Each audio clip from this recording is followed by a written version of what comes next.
Did you know that in the prologue, Michael and Trevor uses a completely different, higher quality carbon rifle that never appears again in the final game? This early model has a different stock, a different handguard and a unique front sight. This is just one of many facts we are covering in today's video.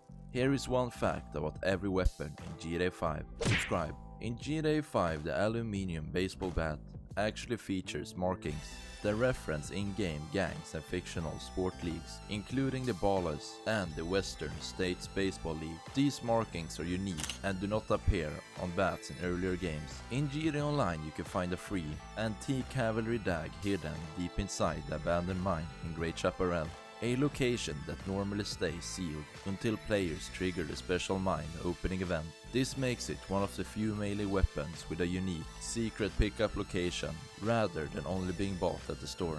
In the enhanced version of GTA 5, the broken bottle actually has Stronzo brand stickers on it, a company inspired by the real-life Peroni. The crowbar's red and grey paint job is intentionally styled as a reference to the iconic crowbar wielded by Gordon Freeman from the Half-Life series. Rockstar even placed unusable Half-Life style crowbars in GTA San Andreas and GTA 4 as Easter eggs, making the usable crowbar the first time players can actually fight with a Half-Life inspired weapon. Equipping your fists while driving lets your character point fingers to other drivers and pedestrians. NPCs will react and shoot back and even chase you or try to pull you over out of your car. The golf club is the fastest melee weapon while running in the game. This means if two characters sprint towards each other to attack, the one wielding the golf club usually lands the first hit, giving the tactical edge in fast-paced melee encounters. The hammer is one of the few single-handed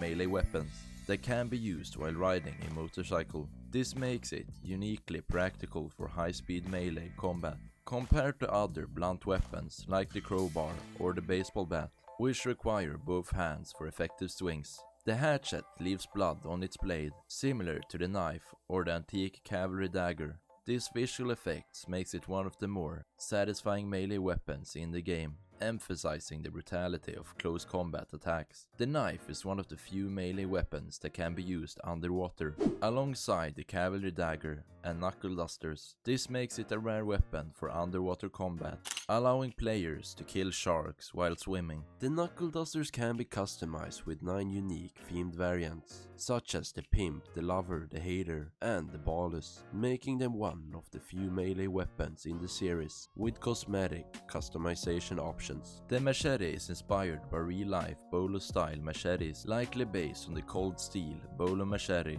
Unlike many other melee weapons in the game, it has a rounded, wide blade that allows for both chopping and stabbing motions, making it more lethal in single swings. The nightstick in the enhanced edition has a tiny LSPD badge engraved above its handle, which becomes especially noticeable in first-person view. It's a small aesthetic detail that adds realism, showing Rockstar's attention to making police weapons feel authentic. Now let's move on to the handguns. The AP pistol is one of the few fully automatic pistols in the game that can have its magazine doubled from 18 to 36 rounds, making it extremely effective for drive-by shootings, where its high accuracy and low recoil allow it to outperform even some SMGs. The combat pistol has a design called Joseph Amir Luxury Finish, a direct reference to Joseph Amir from GTA 4, who is famous for his over-the-top, gold-plated weapons and vehicles. In first-person mode on PS4, Xbox One and PC, the heavy pistol's red dot sight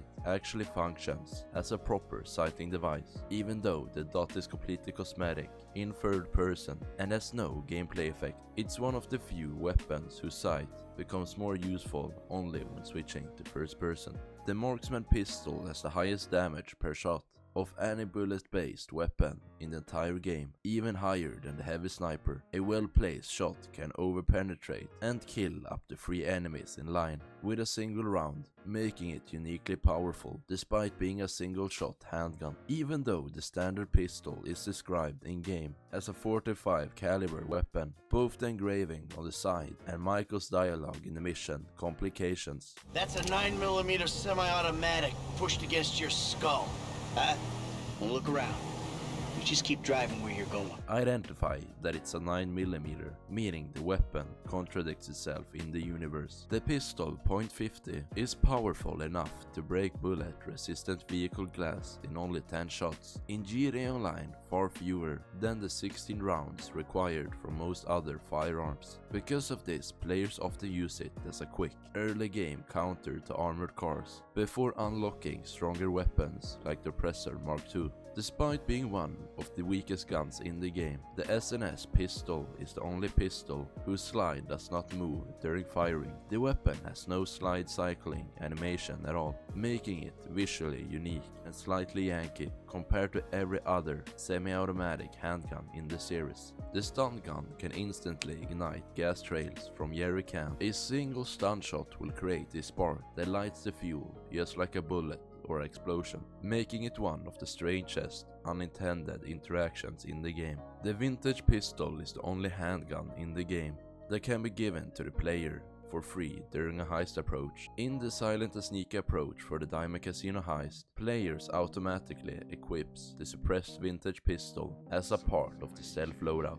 The assault shotgun is one of the few guns where a suppressor doesn't just lower the damage, it also makes it harder for bullets to hit the target. Most guns only lose a bit of range with a suppressor, but this one gets a wider, less accurate spread. Many players think the suppressor only reduces damage, but it actually makes the shotgun much less consistent. The bullpup shotgun clearly shows two separate ammunition tubes. Instead they are treated as one long tube, giving it a total capacity of 14 rounds. Even though the heavy shotgun only fires one big bullet, its unsuppressed firing animation still shows the classic shotgun spread. In other words, the visual effect doesn't match how the weapon actually works, one of the more overlooked animations. Because of the musket's extremely long reload animation, players discovered a trick that lets you bypass the entire reload sequence, switch to any melee weapon and then switch back to the musket. The weapon will come back fully reloaded,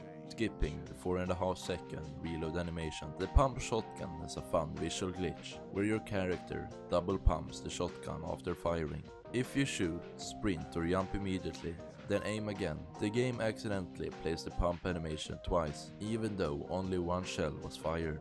The sawed-off shotgun has the highest damage per bullet of all shotguns, dealing 40 damage per shot, allowing a full hit of 8 pellets to inflict a massive 320 damage in a single shot. There's a small animation bug where if you aim down with the combat MG, start firing, immediately begin walking sideways, the gun sometimes loses almost all visible recoil, while your character continues the firing animation. The bullets still spread like normal, but the weapon model stays unusually stable. Most guns in the game lose a bit of range when you add a suppressor, but the combat PDW is one of the few weapons in the entire game that have zero negative effects when adding a suppressor. The Gussenberg Sweeper is named after Frank Gussenberg, one of the victims of the infamous St. Valentine's Day Massacre in 1929. The weapon itself mimics the iconic Tommy gun, which gangsters used during probation. Despite being classified as a handgun, the machine pistol fires fully automatic and empty its tiny 12-round magazine extremely quick, so fast that the GTA 5 description says it can empty a clip faster than it can empty your bowels. It's basically a pocket-sized SMG disguised as a pistol. When you attach a scope to the MG, the character stops hip firing it and instead fires it from the shoulder like an assault rifle, a unique behavior shared only with a few other hip fire weapons. In GTA 5's beta version, the micro SMG originally had a shorter, more compact stock, making it look much closer to a real micro Uzi. The final game changed it to a longer folding stock, but the unused beta model still exists in the files. The SMG can be upgraded with a massive 100-round drum magazine, turning a normally compact MP5 style weapon into a light machine gun. It's one of the only SMGs in the game that can carry more ammo than many assault rifles when fully modded, even though the advanced rifle is based on the Israeli CTR-21. Its icon still shows the weapon's beta model, not the final one. That means every time you open the weapon wheel, you're actually looking at a leftover icon from an unfinished version of the gun.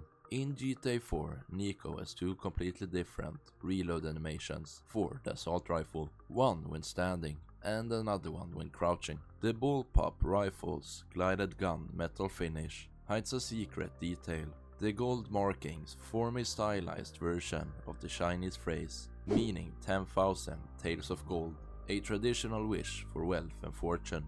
The special carbine was originally never meant to be a permanent weapon in story mode. It was added through the Business Update DLC, but on PS3 and Xbox 360, it was automatically forced into Michael, Franklin and Trevor's inventories. Even if you never bought it, this caused a weird side effect. Players who wanted a clean weapon wheel couldn't remove it. It would respawn in your inventory every time the game loaded. It became the only non-story weapon that the story mode protagonists permanently keep.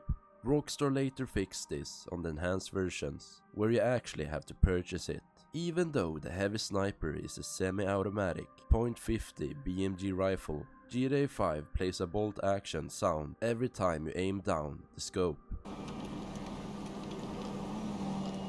But not when you fire. The weapon sounds like a bolt action when you aim, but acts like a semi-automatic when you shoot. The marksman rifle is the only sniper rifle in GTA 5 and GTA Online that lets you move at full speed while aiming down, making it behave more like an assault rifle rather than a sniper. The sniper rifle suppressor is one of the quietest weapons in the entire game, so quiet that at certain distances, NPCs wouldn't even react to shots unless the bullet actually hits. Because of this, players can use the suppressed sniper rifle to eliminate enemies in mission without triggering alerts, even in cases where nearly any other silenced gun would still draw attention. It essentially acts as a stealth assassin tool, far more effective than a silenced pistol.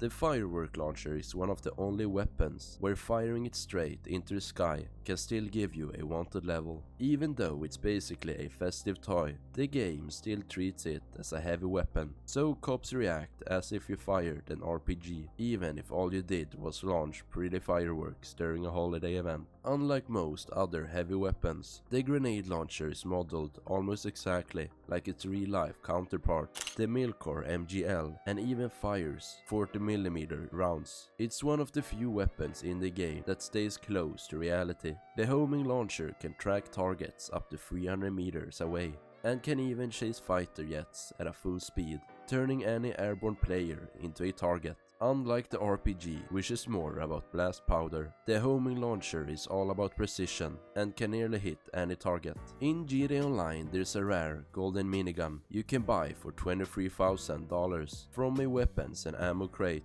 but there's a twist. It can actually be used as a weapon. You can later sell it for $150,000, making it basically a super expensive golden collector's item. Rockstar even tied it to Bruce Kibbutz, with the in-game company BKXX Lifestyle Limited listed as the buyer, basically turning a deadly weapon into a luxury bling. The railgun's description lists that the energy as 1.21 gigawatts, which is a direct reference to Back to the Future, the exact amount of power Doc needed to make the DeLorean time machine travel through time. I need a nuclear reaction to generate the 1.21 gigawatts of electricity. 1.21 gigawatts! So basically, every time you fire the railgun, you're technically going back in time. On the side of the RPG, there's a little warning that says, do not aim at pets or feet. This is a cheeky nod to Quake's rocket jumping, where players deliberately fire rockets at their own feet to propel themselves huge distances. It's Rockstar's way of sneaking in an Easter egg, while also making a joke not to accidentally hurt Chop. Even though it's just a toy for Franklin and Chop, the ball is technically treated like a weapon by NPCs. That means if you throw it at someone, or even near the police, you can actually get a wanted level, so a simple game of fetch can accidentally get you arrested. The BC gas grenade in the game is physically modeled after a real M18 smoke red grenade, even though it's meant to be a knockout gas, so visually it looks like a standard smoke grenade. But its purpose in missions is completely different. It's a sneaky, non-lethal heist tool rather than just a puff of smoke. Grenades in GTA have been in every single mainline game since GTA 2, but their appearance keeps changing. For example, in GTA 3 they had a green pineapple style, in Vice City and San Andreas they were black, and in GTA 5 they look sleek and modern with markings like a real M61. So even though the gameplay use is mostly the same, the design changes throughout the games. The Jerry can is actually modeled after a real German military fuel can, and its name Jerry comes from a slang term for German soldiers during World War II. Despite looking like it holds 20 liters of fuel, in the game it only holds about 10, and you can use it to burn up buildings and gasoline trails. In GTA 5, proximity mines are almost invisible when placed on the ground. There is no flashing light or obvious indicator like with sticky bombs. This means unsuspecting players or NPCs can trigger them without realizing that they're there, making them perfect for sneaky traps in free roam. Sticky bombs can actually stick to almost anything. Vehicle, walls and even players. One of the sneakiest tricks is to place a sticky bomb inside a car. That way other players won't see it and it detonates the moment they enter or drive the car. In GTA Vice City on the PS2 version, tear gas is one of the few weapons that can instantly kill NPCs if they stay in it, turning a non-lethal weapon into a deadly one in-game. The Digi-Scanner's design is a playful nod to the PKA meter from Ghostbusters, complete with a T-shaped antenna and waggling sensor wings. The weapon is used for scanning vehicle plates or detecting extraterrestrials, but it doesn't actually shoot or damage anything, making it a high-tech ghost detector. The remote sniper is extremely long range, with a file listed that it can range up to 5,000 meters. That's over 16,000 feet, making it technically the sniper with the longest reach in the game, even though you can't normally get it in free roam. Essentially, it's a sniper rifle, designed for missions only.